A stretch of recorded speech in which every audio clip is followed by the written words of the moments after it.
नमस्कार दोस्तों, मैं दिनेश अपने YouTube चैनल पर आप सभी का एक बार फिर से स्वागत करता हूं।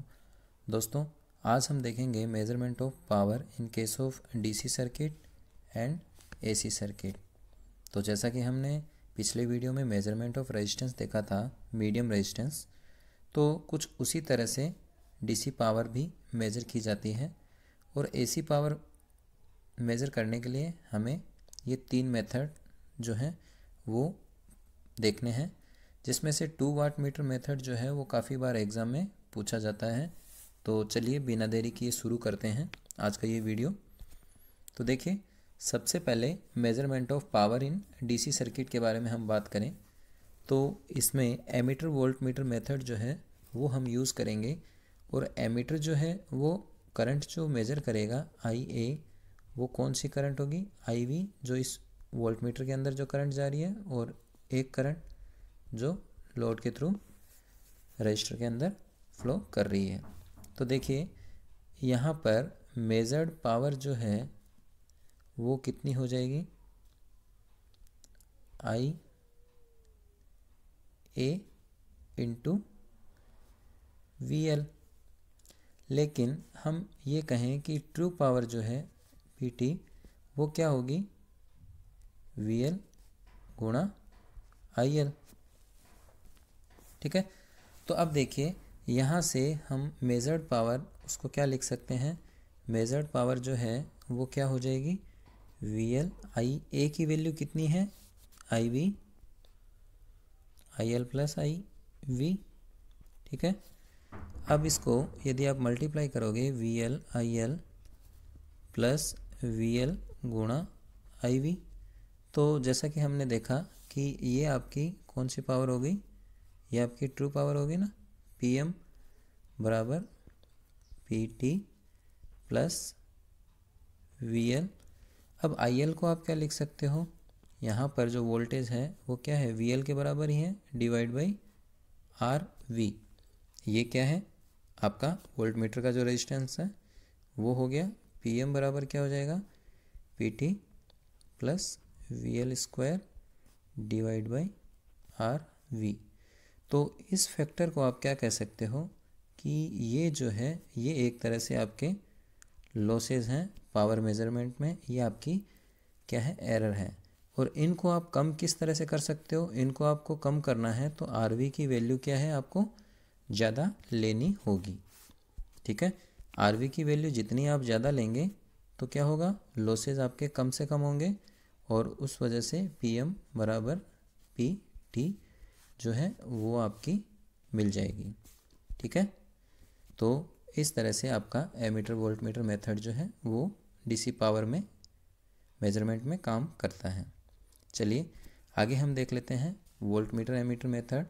इसमें भी क्या है, आपकी पावर जो है ट्रू पावर वो क्या होगी, VL इंटू IL होगी। इसके क्रॉस जो वोल्ट पावर जो है वो आपकी ये रहेगी। अब देखिए, मेजर्ड पावर है वो क्या हो जाएगी, क्योंकि वोल्ट मीटर जो है आपके दोनों वोल्टेज को मेज़र करेगा, VA के क्रॉस और VL के क्रॉस। तो यहाँ हम ये कह सकते हैं कि वोल्ट मीटर जो पावर मेज़र करेगा, वो वोल्ट मीटर जो वोल्टेज मेज़र करेगा वो क्या है, VA प्लस VL गुणा IL। एमीटर तो आपकी लोड करंट को मेज़र करेगा, लेकिन वोल्ट मीटर जो है वो दोनों वोल्टेज को मेज़र करेगा, लोड वोल्टेज और एमीटर के क्रॉस जो वोल्टेज ड्रॉप है। तो यहाँ मेजर्ड पावर वो आप क्या लिख सकते हैं, इन दोनों, इस ब्रैकेट को जब आप ओपन करेंगे तो VL IL और प्लस VA इंटू IL कुछ इस तरह से बन जाएगा। और ये जो है ये आपकी ट्रू पावर की फॉर्म में आपके पास पावर रहेगी। प्लस यहाँ आप देखिए कि ये जो VA जो है, VA वो एक तरह से आपकी IL इंटू RA के बराबर है, क्योंकि इसमें लोड करंट भी है। तो IL इंटू RA गुणा IL। तो PM जो है वो आपकी क्या हो जाएगी, PT plus IL square RA। अब देखिए, यदि आप इसको ये कह सकते हो कि लॉसेस हैं, तो इसकी वजह से पावर मेजरमेंट में एरर रहेगी, क्योंकि पावर जो मेजर्ड पावर है वो क्या रहेगी, ज़्यादा रहेगी। यदि आप इन लॉसेस को कम करना चाहते हो तो आप क्या करोगे कि RA की वैल्यू जो है वो क्या करोगे, कम रखोगे, तो क्या होगा, लॉसेस कम से कम होंगे। इसीलिए हम कहते हैं एमीटर का जो रेजिस्टेंस होता है वो वेरी लो होता है और वोल्टमीटर का रेजिस्टेंस क्या होता है, वेरी हाई होता है। तो इस तरह से आप वोल्टमीटर एमीटर मेथड भी DC पावर मेजरमेंट में यूज़ करेंगे। चलिए अब हम बात कर लेते हैं measurement of power in AC circuit. तो सबसे पहले हम बात करते हैं वाट मीटर मेथड की।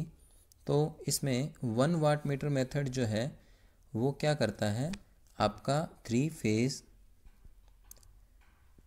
फेज और बैलेंस्ड लोड के केस में पावर मेजरमेंट में यूज़ होता है, 3 फेज और स्टार कनेक्टेड।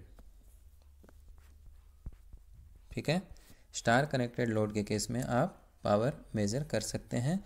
और 3 फेज़ में पावर जो होती है वो हमने पढ़ा है, 3 फेज़ पावर जो होती है 3 गुणा सिंगल फेज़ पावर के बराबर होती है। तो यदि 1 वाट मीटर से आप 1 फेज़ की पावर मेज़र कर रहे हैं तो 3 फेज़ के केस में उसको 3 से मल्टीप्लाई कर देंगे तो टोटल पावर आपको मिल जाएगी। लेकिन यहाँ लोड जो है वो क्या है, बैलेंस्ड है। यदि आप रिएक्टिव पावर मेज़र करना चाहें तो देखिए उस केस में ये जो कनेक्शन है PT के, ये कुछ इस तरह से कनेक्ट हो जाएंगे। ठीक है, चलिए आगे हम बात करते हैं 3 वाट मीटर मेथड की। तो इसमें क्या है, न्यूट्रल आपके पास अवेलेबल रहता है और आप जो पावर मेज़र कर रहे हैं तो इस केस में 3 फेज़ और आपका स्टार कनेक्टेड है लेकिन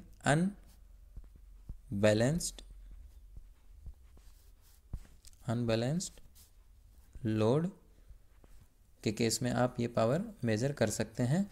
और अनबैलेंस्ड केस में आपकी न्यूट्रल करंट जो है वो क्या होगी, IR plus IY plus IB।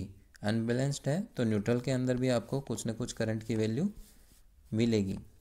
ठीक है, तो ये जो मेथड है वो किस में यूज़ होता है, टोटल पावर जो है आपकी क्या हो जाएगी, W1 plus W2 plus W3।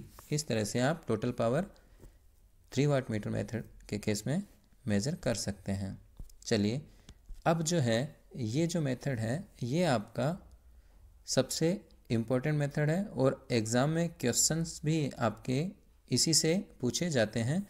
तो देखिए यहाँ हमने 2 वाट मीटर यूज़ किए हैं, जिसमें से देखिए करंट कोयल जो है एक फेज़ की, दूसरे फेज़ की, और पोटेंशियल कोयल जो है तीसरे फेज़ में हमने इस तरह से कॉमन की हुई है। और ये मैं बता दूं कि यहाँ जो आप इस मेथड को यदि आप यूज़ कर रहे हैं तो ये आप किसी में भी यूज़ कर सकते हो, डेल्टा के केस में, स्टार के केस में, और आप कहो तो बैलेंस्ड और अनबैलेंस्ड दोनों सिचुएशन में आप इस मेथड को यूज़ कर सकते हो। तो देखिए इसके अंदर, इस मेथड के अंदर आपका ये जो पावर फैक्टर एंगल जो है वो आप इस तरह से कैलकुलेट करेंगे, फाई जो है वो लोड एंगल है, और यदि आप पावर फैक्टर निकालते हैं कोस फाई, तो इस फाई की वैल्यू यदि आप फाइंड करते हैं तो वो यहाँ पुट करके आप पावर फैक्टर की वैल्यू निकाल सकते हैं। अब देखिए हम बात करते हैं कि क्वेश्चंस जो हैं वो किस तरह से एग्ज़ाम में पूछे जाते हैं। तो देखिए यहाँ हम 3 केस लेंगे, केस फर्स्ट, सेकंड, थर्ड और फोर्थ। इन 4 केस में हम देखें कि फर्स्ट केस आपका क्या बनता है, W1 यदि W2 के बराबर है तो उस केस में आप देखिए फाई जो है वो क्या हो जाएगा, फाई आपका 0 हो जाएगा, फाई tan इनवर्स 0। और 0 के केस में आपका फाई कितना रहेगा, फाई आपका 0 रहेगा। तो फाई यदि आपका 0 आ गया तो कोस फाई कितना हो जाएगा, कोस फाई की वैल्यू 1 हो जाएगी। ठीक है यहाँ पर, तो इस केस में पावर फैक्टर आपको यूनिटी मिलेगा। अब बात करें केस सेकंड की, तो इस केस में ये जो डिनोमिनेटर है नीचे हर में जो है W1 प्लस W2 वो क्या है, 0 हो जाएगा। तो उस केस में फाई आपका tan इनवर्स इन्फिनिटी बन रहा है, और इन्फिनिटी के केस में फाई आपका 90 डिग्री बनेगा, और कोस फाई जो है वो आपका 0 डिग्री, सॉरी कोस फाई की वैल्यू आपको 0 मिल जाएगी। तो पावर फैक्टर यहाँ पर 0 रहेगा। ठीक है। अब केस 3 की यदि हम बात करें कि W1 यदि आपका पॉजिटिव है और W2 यदि 0 है, तो उस केस में फाई आपका क्या रहेगा, tan इनवर्स। यहाँ देखिए W1 पॉजिटिव में है और W2 0 है, इसका मतलब आपका tan इनवर्स जो है वो √3 बन जाएगा, और √3 की वैल्यू जो होती है फाई आपके पास 60 डिग्री होगा, और cos 60 का मान आपका 1/2, दैट मीन्स 0.5 आपको वैल्यू मिलेगी। ठीक है। अब देखिए केस 4 जो है, उस केस में हम क्या कह सकते हैं कि W1 बराबर पॉजिटिव, W2 नेगेटिव। अब हम ये कहें कि W1 फॉर एग्ज़ाम्पल, हम W1 की वैल्यू यदि हम लेते हैं 100 और W2 की लेते हैं -50, तो उस केस में आपको फाई कितना मिलेगा, देखिए W1 100 है, -50 इसका मतलब 150 डिवाइड बाई 100 -50, क्योंकि प्लस है तो ये आपका 50 हो जाएगा, ये 3 हो जाएगा। तो यहाँ आपको फाई जो है वो क्या है, 60 से तो ऊपर मिलेगा, लगभग 75 डिग्री मान सकते हैं। तो उस केस में कोस फाई की वैल्यू क्या हो जाएगी, 0.5 से कम हो जाएगी, क्योंकि आप जैसे जैसे 90 की तरफ जाएंगे तो कोस 90 की तो वैल्यू क्या होती है, कोस 90 की वैल्यू 0 होती है। तो आप क्या कर रहे हो, 60 से 90 के बीच में कहीं है, तो इसका मतलब पावर फैक्टर जो है वो 0.5 से कम रहेगा और 0 से ज़्यादा रहेगा। ठीक है दोस्तों, तो इस तरह से हमने आज DC और AC के केस में पावर मेजरमेंट देखा।